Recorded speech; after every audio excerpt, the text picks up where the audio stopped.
What's up, everybody? Welcome to the Pick Six Podcast, CBS Sports Daily NFL Podcast. I'm Will Brinson. I'm your host. It is Tuesday, June the 23rd. When you're listening to this, we're recording on Monday. And we are going to continue our All 32 series. Reminder, if you got a question about a team that we haven't covered yet, download, subscribe, and leave a 5-star review. We will answer any questions that are 5-star questions, including which alcoholic drink are all the NFL super friends, myself, Ryan Wilson, John Breach, Sean Goff, which was answered on Monday, despite me not being on the show. Very frustrating that they would do that without me. I'm assuming I was an IPA or some snooty IPA or something like that, or a tall glass of bourbon. Debo can tell me in a minute. Joining us now to talk about the Rams, the Los Angeles Rams, despite being in Charlotte still.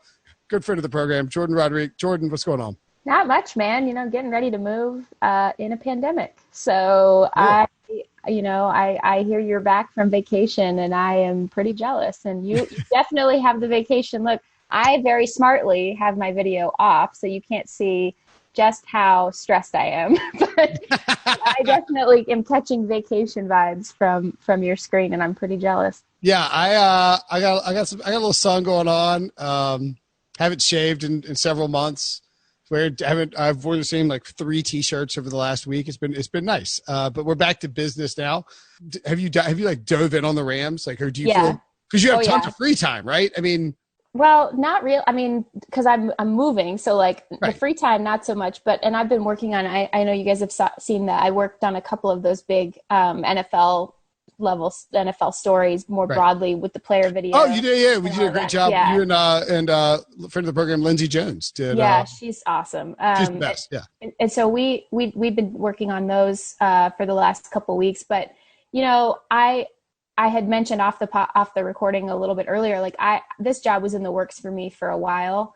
And so I started to beef up a little bit. My beat partner also, he's my editor now, but Rich Hammond, he also sent me like a introductory guide to the beat, which was so awesome of him to do. And so I've been studying them for a while, and then obviously they're the Rams, so they've been very interesting for a while, since Jeff Fisher left, pretty much. And so, Sean McVay also is the type who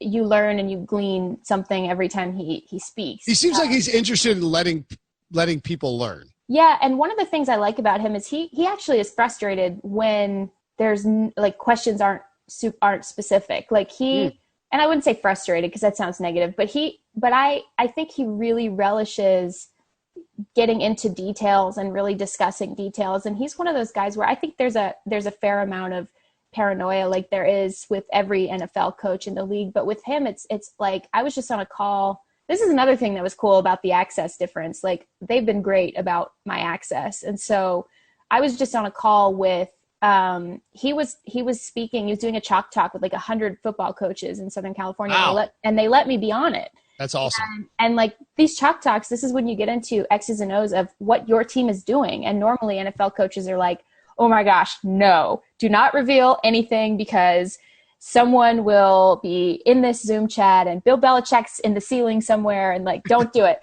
And so, but Sean was really cool, and he was really getting into some details. And obviously one of the ones that I found really helpful was the importance of play action and their offense, and when you have it and your offense is working versus when Todd Gurley is hurt, you don't have it and it's not working, and things like that. And so I really have appreciated his detail-oriented approach, because for me, part of the appeal of going to a beat like this is you are moving to a space where every single day you are not just covering, but you're also learning from, as a reporter and as a football geek, you're learning from somebody who is setting trends on a yearly basis within the league. You mentioned Todd Gurley, and I was reading, I can't remember what it was the other day, but Todd Gurley was hurt, right?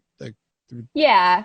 I mean, that's pretty much the company line on it. And whether it was hurt, needed extra time to rest, couldn't really get into a rhythm because maybe some pain was coming up, maybe some mobility issues were coming up. Their injuries can be, especially in the knee, can be so ambiguous in terms of one day you're feeling okay and the next day you might not be feeling okay. or someone hits it wrong and you have this like searing pain and you can't use it as effectively as you could before. And so I see, you know, I know he passed his physical in Atlanta, and that's great. And I know that he has been, I've seen him, you know, playing basketball with Cam and also, you know, lifting the weights with the knee and all of that. And I think that's fantastic, because I think all of us just want to see people be successful For sure. in this league. But really it wasn't working. There was no rhythm because the ambiguous nature of the knee last year.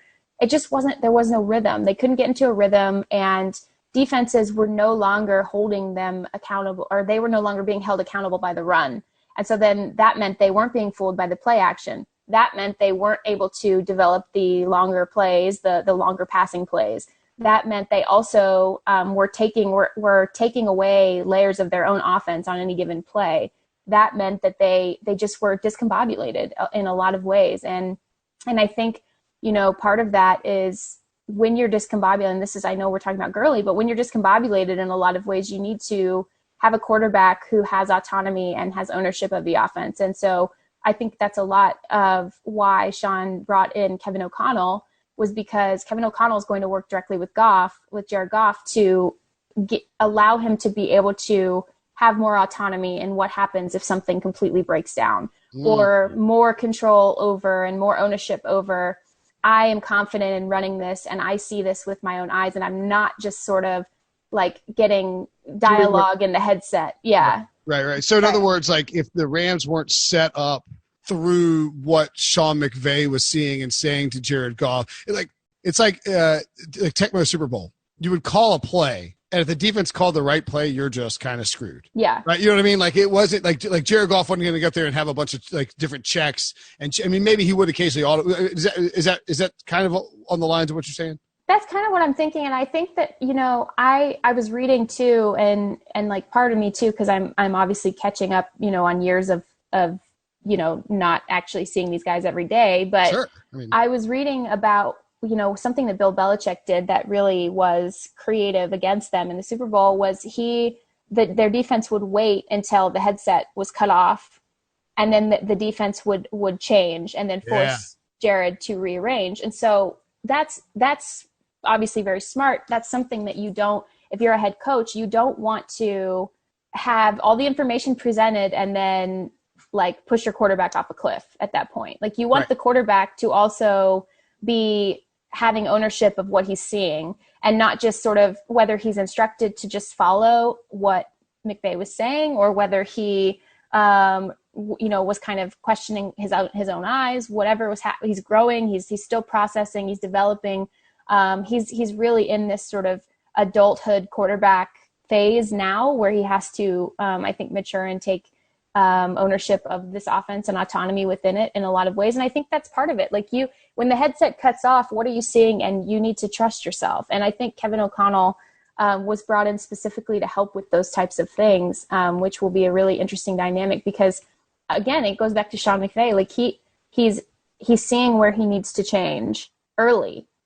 And I think that's a really interesting way of coaching. And you would think that that's how all coaching would be, but it is not. And so it's been interesting to see that.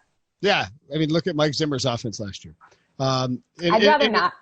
It'll be fast. But it was a similar system, you know, because Kevin Stefanski is running what Gary Kubiak, you know, brought in, which is what the Shanda clan ran, you know, in Washington, what Mike, you know, I mean, Kyle was Gary Kubiak's offensive coordinator in Houston. So like, it's all the same offense but I think like you can't just, so I guess just to wrap up on the offense, actually I have two questions on the offense. Sorry, they're going longer than we probably planned, but like, do you, in watching these games, where do you pin the blame on the offense on Goff? Do you think it's on Gurley in the rhythm? Is it maybe on the offensive line? Because it felt like the offensive line took a massive step back last year from 2018. Yeah, they did. They took a step back. And what I hear is like they want to give these guys time to progress with each other and learn each other's sort of body tells and how to wordlessly communicate and develop a little bit more. For me, I don't think you can pin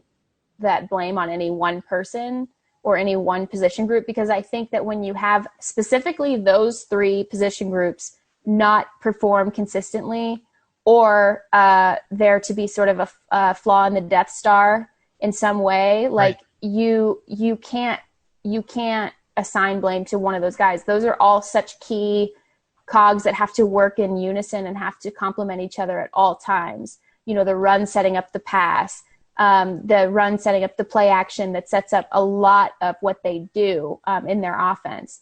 And then the offensive line, of course, having to be stalwart. And none of those things ever were quite in unison. You saw it sometimes working, but consistently through the season, that was what bit them, was the inconsistency of some of those pieces at different times, at varying times, not working the way that they should. All right, let's take a quick break, and then we will talk about the defense for the Rams.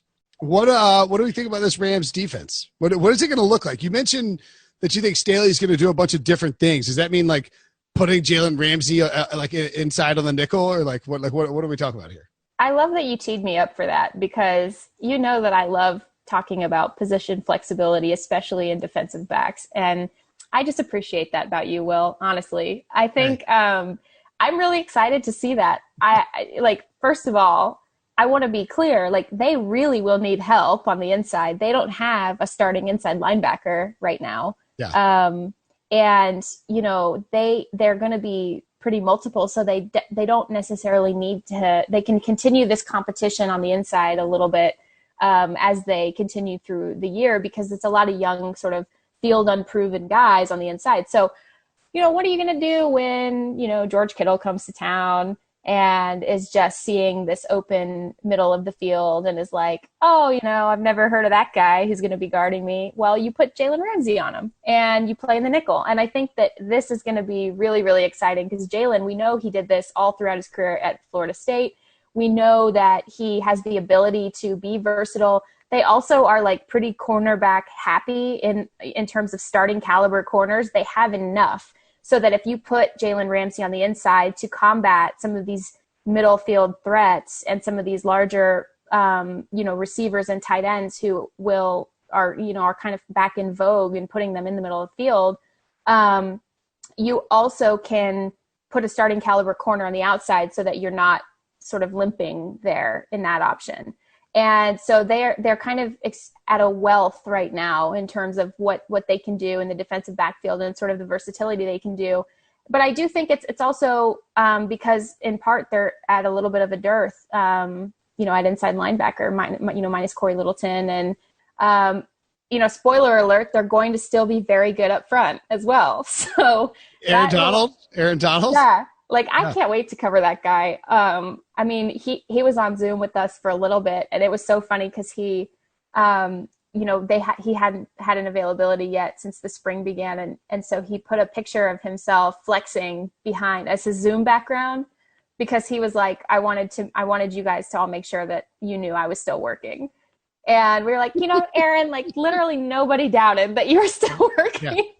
Pretty sure we knew you were still, getting your workouts in. Is it 2 or 3 time defensive player of the year? Is it 3? We have it 3 at this point. I think we are at 3. We got to be. I'm on quarantine and vacation brain. I don't give a crap if what I get right or wrong at this point, which is, I do care. I'm just kidding. But it's at 3 because he's 6 years into his career, which is kind of crazy. It's wild. And so Aaron still becomes a key, making sure that they are freeing him up a little bit better than they were last year. It was something like 67% of his pass rush attempts were against double teams. 2-time. So, 2-time. I'm wrong. 2-time. Well, this year it'll be 3.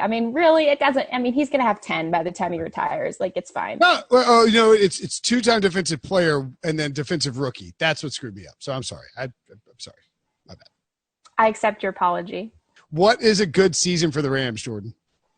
I think a good season for anybody is existing, honestly, with health and safety, I think, being the key terms here, a healthy, safe season for everybody. And the fact that it would exist, I don't really necessarily think they take a step back. I think the problem is last year they took a step back and everyone else in the division took a step forward. And so to me, they're kind of making up a little bit of lost ground this year. And I don't think you can rush that. with a new defensive coordinator and no feasible plan at inside linebacker. And I hope one of these guys develops, and they think that they can do that. And Brandon Staley has a lot of, history coaching linebackers. So I think that they think that a guy will like shine through and start to sort of come of age. But, I don't know. I think 9-7 is like really optimistic. But again, like you're talking about this space, this division just cannibalizes itself consistently. I think 9-7 is optimistic. I've heard 7-9. I think if they're around that, like sort of middle ground, you can say, hey, we were adjusting to our new personnel, our new defense, we're in a pandemic, we couldn't practice together. And I think that's fine. I think all of that's fine. But you can't continue to lose ground on the rest of your division. And I think that's where the big concern is right now. Yeah. And I mean, like Arizona got so much better. Yeah. San Francisco looks like they'll be awesome again. Seattle is Seattle. The Rams could finish last in the division. It wouldn't be surprising at all.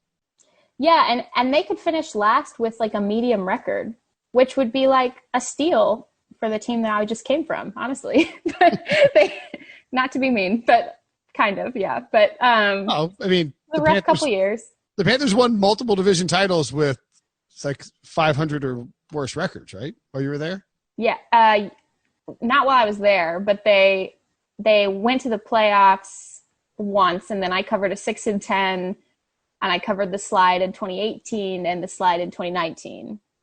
And they went to the playoffs at 7-8-1 in 2014. Yeah.